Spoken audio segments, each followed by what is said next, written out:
Hello 12th class, मैं Tulika ma'am आपकी बच्चों आज आपको वासुदेव शरण अग्रवाल के साहित्यिक परिचय आपको बताएंगे। आपका एक क्वेश्चन आता है कि जो आपके लेखक हैं गद्य के, उनका साहित्यिक परिचय। गद्य में लेखक का साहित्यिक परिचय और रचनाएं आती हैं और काव्य में कवियों का साहित्यिक परिचय और रचनाएं आती हैं। तो बच्चों इनका साहित्यिक परिचय आप देखिएगा। हर लेखक किसी न किसी क्षेत्र में पारंगत होता है। ये पुरातत्व के मर्मज्ञ विद्वान हैं। वासुदेव शरण अग्रवाल जी पुरातत्व के मर्मज्ञ विद्वान हैं। वासुदेव शरण अग्रवाल, डॉक्टर वासुदेव शरण अग्रवाल हिंदी साहित्य में प्राचीन संस्कृति एवं पुरातत्व के मर्मज्ञ विद्वान हैं। बच्चों ध्यान रखिएगा, इसको अंडरलाइन करिएगा, एक हाइलाइटर लेकर बैठिएगा, जो भी इम्पोर्टेंट चीज़ लगती है उसको याद करिएगा। ये गंभीर और शोध दृष्टि वाले साहित्यकार थे, इसको अंडरलाइन करिएगा बच्चों। इन्होंने प्राचीन भारतीय इतिहास, साहित्य, संस्कृति एवं महापुरुषों को प्रकाश में लाने का सफल प्रयास किया। ये बच्चों जीवन परिचय आपका आता नहीं है, लेकिन देख लीजिए कि इनका जन्म उत्तर प्रदेश के मेरठ जनपद में हुआ था।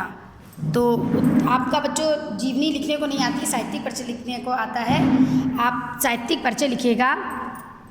इन्होंने बीए काशी विश्वविद्यालय से किया था, फिर एमए इन्होंने लखनऊ विश्वविद्यालय से किया, एमए की परीक्षा उत्तीर्ण की। इसी विश्वविद्यालय से इन्होंने अपना शोध प्रबंध प्रस्तुत किया, यानी कि लखनऊ विश्वविद्यालय से ही शोध जिसमें इन्होंने किया वो पाणिनिकालीन भारत था। इनके शोध का टॉपिक जो था, लेकिन कहते हैं कि इनकी रुचि पुरातत्व में ज़्यादा थी, आपकी रुचि पुरातत्व के अध्ययन में अधिक थी। बाद में इन्होंने डीलिट भी लखनऊ विश्वविद्यालय से किया, यानी बच्चों इन्होंने बीए काशी विश्वविद्यालय से किया, फिर एमए लखनऊ विश्वविद्यालय से किया। वहीं से इन्होंने अपना शोध कार्य किया, जिसको पीएचडी कहते हैं, रिसर्च कहते हैं, ठीक है। उसका विषय पाणिनिकालीन भारत था। लखनऊ से इन्होंने डीलिट की उपाधि प्राप्त की। अब बच्चों ध्यान रखिएगा, सबसे इंपॉर्टेंट चीज़ कि पुरातत्व के मर्मज्ञ विद्वान थे। काशी से बीए किया, लखनऊ विश्वविद्यालय से एमए किया, यहीं से इन्होंने शोध कार्य किया। शोध कार्य का विषय पाणिनिकालीन भारत था और इन्होंने डीलिट की उपाधि भी लखनऊ विश्वविद्यालय से प्राप्त की। कहते हैं कि बाद में मतलब काशी हिंदू के अध्ययन, आप काशी हिंदू विश्वविद्यालय के भारतीय महाविद्यालय में पुरातत्व एवं प्राचीन इतिहास विभाग के अध्यक्ष एवं आचार्य भी रहे। इसको भी लिखिएगा बच्चों, ठीक।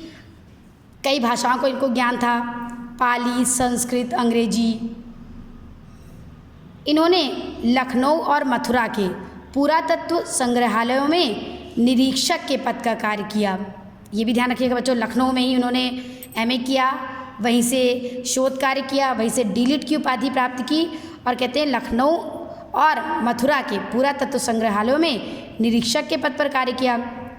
इसके बाद केंद्र सरकार के पुरातत्व विभाग के संचालक रहे, दिल्ली के राष्ट्रीय संग्रहालय के अध्यक्ष रहे। ये बच्चों ये इंपॉर्टेंट चीज़ें हाईलाइट कर लीजिएगा, इसको पढ़ लीजिएगा। इसके बाद इनकी मृत्यु 1967 ईस्वी में हो गई। जीवनी पूछते नहीं हैं, मेन साहित्यिक परिचय पूछते हैं, वो आप करिएगा। रचनाओं में इनकी देखिएगा, निबंध संग्रह में भारत की एकता, पृथ्वी पुत्र, कला और संस्कृति, कल्प वृक्ष, वाग्धारा। समीक्षा की इन्होंने मलिक मोहम्मद जायसी के पद्मावत, कालिदास के मेघदूत की संजीवनी व्याख्या, ये इनकी समीक्षा थी। शोध कार्य तो आपको पहले बता चुके हैं, पाणिनिकालीन भारत। तो बच्चों इसको आप याद कर लीजिएगा, इनकी जो भी रचनाएं हैं। सांस्कृतिक भारत की मौलिक एकता, हर्ष चरित्र, एक सांस्कृतिक अध्ययन उन्होंने लिखा। तो ये रचनाएं बच्चों आप याद कर लीजिएगा, साहित्यिक परिचय इनका अच्छे से याद कर लीजिएगा, मतलब इंपॉर्टेंट थिंग जो भी हैं उसको बिल्कुल दिमाग में रखिएगा और फिर साहित्यिक परिचय अपना बनाइएगा। रचनाएं जरूर रट लीजिएगा, ठीक है। ये वीडियो हम सेंड कर रहे हैं, इसको पढ़ लीजिएगा अपनी बुक खोल के, जो भी इंपॉर्टेंट चीज़ें लगती हैं उसको अंडरलाइन करिएगा। अगर आपके पास दूसरे पब्लिकेशन की बुक है तो उसमें भी ये सारी चीज़ें होंगी, मेंशन ही होंगी, उसमें भी जो इंपॉर्टेंट चीज़ें उसको अंडरलाइन करिएगा और साहित्यिक परिचय याद कर लीजिएगा, ठीक है। अपनी पीसी कॉपी में लिखिएगा। Okay bye, take care everyone.